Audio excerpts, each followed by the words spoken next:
নমস্কাৰ, সকলোকে শুভ দুপৰীয়া জনালোঁ। সকলোৱে নিশ্চয় ভালে, মোৰো ভালে। আজি অন্য এটা ভিডিঅ' লৈছোঁ। ভিডিঅ'টো শেষলৈকে চাব, ভাল পালে লাইক কমেণ্ট কৰিবলৈ নাপাহৰিব। একেবাৰে সহজ ভিডিঅ', সকলোৱে বনাই খাব পাৰিব। মই অলপ চিকেন লৈছোঁ। চিকেনখিনি মই অকণমান গৰম পানী দি ধুনীয়াকৈ ধুই লৈছিলোঁ আৰু তাৰপিছত মই তাতে অকণমান হালধি দিছোঁ, নিমখ আৰু মিঠাতেল দি মেৰিনেট কৰি ৰাখিছিলোঁ 1 ঘণ্টামান। আৰু 1 ঘণ্টামান ৰখাৰ পিছত মই ধুনীয়াকৈ আৰু এবাৰ সানি লৈছোঁ হাতটো দি।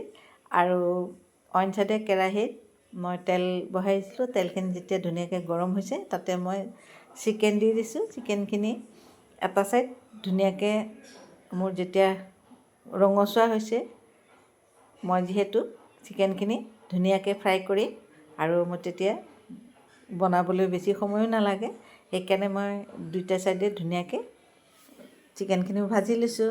আৰু আনহাতে মই পোষ্ট লৈছোঁ আৰু জলকীয়া লৈছোঁ। জলকীয়া মই পোষ্টখিনি আগতে মই ধুনীয়াকৈ গুড়া কৰি লৈছোঁ।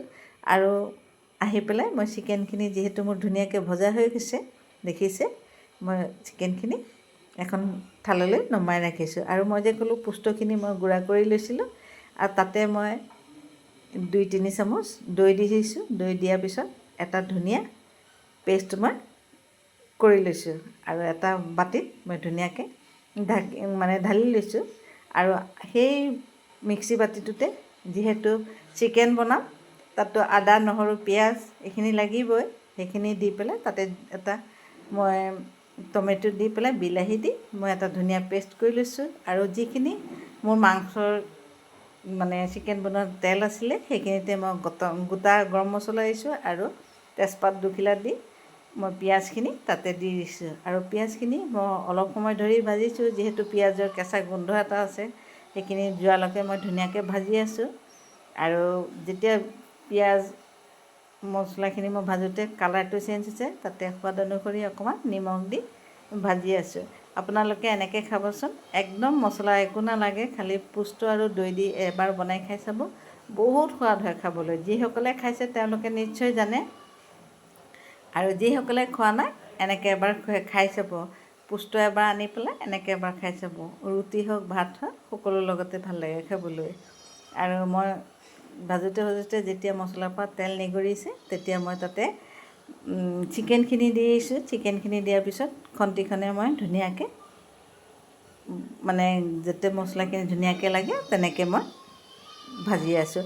আৰু মই তাত পানী নিদিওঁ। চিকেনৰ যিখিনি মোৰ পানী ওলাব, সেইখিনি পানীতে মই চিকেনখিনি বনাম।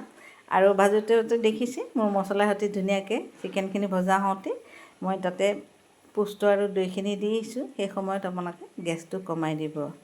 আৰু মোৰ ভিডিঅ'টো আপোনালোকে চাই কেনেকুৱা পায় জনাবলৈ নাপাহৰিব।